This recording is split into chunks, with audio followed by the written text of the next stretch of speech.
Welcome to Suhani's commerce world. So guys, आज हम लोग करने वाले हैं रिसेप्शन पेमेंट अकाउंट होता क्या है। हम लोगों ने उस दिन पढ़ा था कि रिसेप्शन पेमेंट अकाउंट जो होता है वो अकाउंट होता है जो कि नॉन ट्रेडिंग ऑर्गेनाइजेशंस या नॉन प्रॉफिट ऑर्गेनाइजेशंस प्रिपेयर करती हैं। हमने पढ़ा था हमारी नेक्स्ट वीडियोज़ में कि नॉन प्रॉफिट ऑर्गेनाइजेशंस क्या होती हैं। ओके, वो कौन कौन सी बुक्स प्रिपेयर करती हैं, कौन कौन से अकाउंट्स प्रिपेयर करती हैं एंड उनके मेन सोर्सेज ऑफ इनकम क्या होते हैं, सोर्सेज ऑफ एक्सपेंसेस क्या होते हैं। सो गाइस, आज हम लोग पढ़ने वाले हैं रिसेप्शन पेमेंट अकाउंट को details. So reception payment account क्या होता है? The non trading organisation and professional persons prepare an account to know the financial position of the business and the cash balance of a specific period.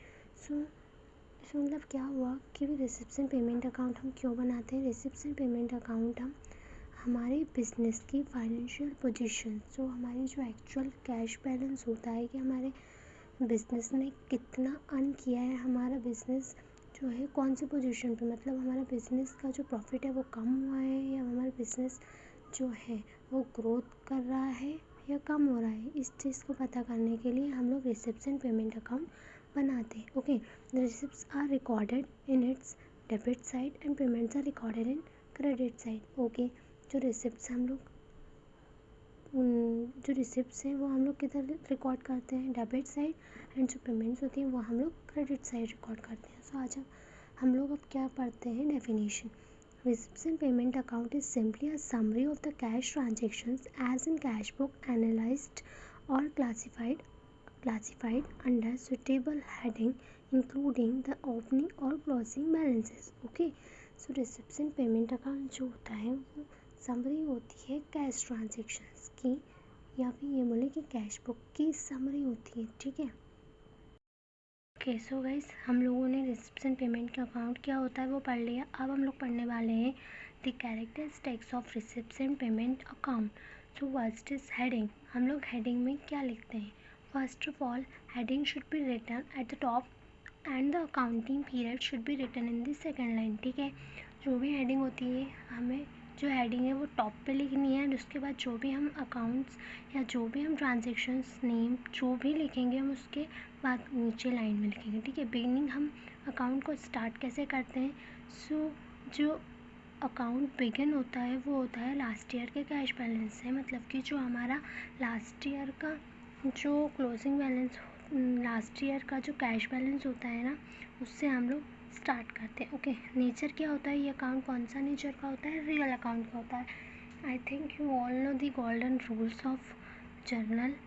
Okay, the real account, personal account and nominal account. अगर नहीं पता हो so study well because it's very important. Okay, so जो nature होता है reception payment account वो real account होता है।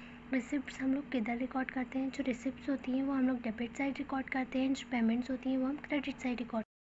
Entries in reception payment account can be related to any year. ठीक है, it can related either to next year और previous year. Entries हम लोग कौन कौन से रिकॉर्ड करते हैं?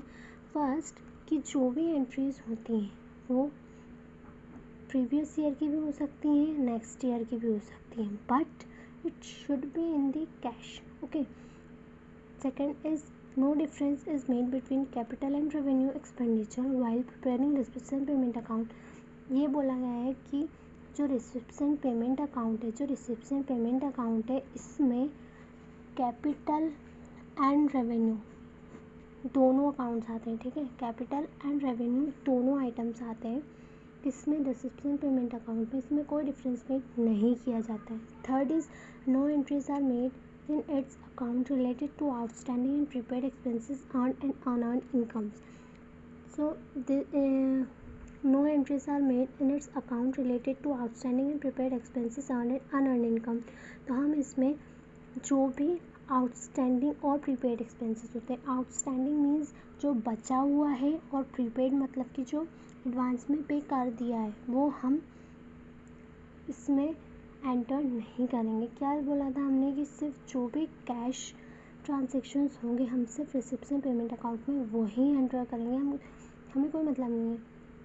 ठीक है, एडवांस में पे हो गया तो वो भी हम रिकॉर्ड नहीं करेंगे, और अगर बचा हुआ है तो हम वो भी पे नहीं करेंगे। तो these are the earn and unearn incomes. Okay, the next is summary of cash book. Summary of cash book, this account is the summary of cash book, hence it is not accepted as a part of book keeping and accounting.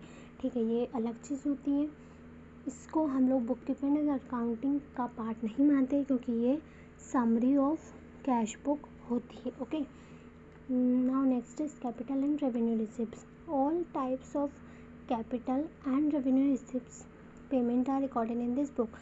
हम लोगों ने यहाँ पढ़ा capital और revenue expenditure में कोई difference made नहीं होता। इट मीन्स कि जो कैपिटल और रेवेन्यू आइटम्स है वो सारे इस अकाउंट में आते हैं। No adjustment entries are made.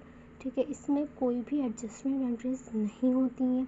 Okay, इसमें कोई भी डेप्रिशिएशन नहीं लगता है, कोई भी बैड डेब्ट्स या कोई भी जो एडजस्टमेंट होते हैं हम लोग वो एंट्रीज इसमें नहीं लिखते हैं। ओके, सो गाइस देखो, इस मेरी वीडियोस में आप लोगों को एक्सप्लेनेशन के साथ साथ आपको नोट्स भी मिल रहे हैं। So next characteristics of receipts in payment account is closing cash balance. In credit side at the end of this account the closing cash balance is shown which indicates the cash balance at the end of accounting period. जो हमारा cash balance होता है, closing cash balance जो होता है end of this account, वो हम लोग नहीं लिखते हैं। Okay, balance sheet can not be prepared on the basis of receipts and payment account. Okay, देखो रिसिप्ट्स एंड पेमेंट अकाउंट के बेसिस पे कौन सा अकाउंट प्रिपेयर्ड होता है? Income and expenditure account. Normal मैं बताती हूँ पूरी चीज़। ओके, कैश बुक हम लोग प्रिपेयर, कैश बुक की समरी क्या होती है? Reception payment account. ठीक है, हम लोग कैश बुक बनाते हैं, कैश बुक से रिसिप्शन पेमेंट अकाउंट बनता है, रिसिप्शन पेमेंट अकाउंट से हम लोग इनकम एंड एक्सपेंडिचर अकाउंट बनाते हैं, इनकम एंड एक्सपेंडिचर से हम लोग बैलेंस शीट बनाते हैं। ओके, सो बैलेंस शीट जो होती है वो इनकम एक्सपेंडिचर से बनती है, ना कि रिसिप्शन पेमेंट अकाउंट से। सो नेक्स्ट वीडियो में हम लोग पढ़ने वाले हैं cash balance and cash book and reception payment account में डिफरेंस बिटवीन। सो जो भी इसके आगे का है नेक्स्ट वीडियो में देख लीजिएगा। सो स्टिल इसको पढ़ो, समझो, कोई भी डाउट हो then comment down. Okay, till then love you guys, bye bye.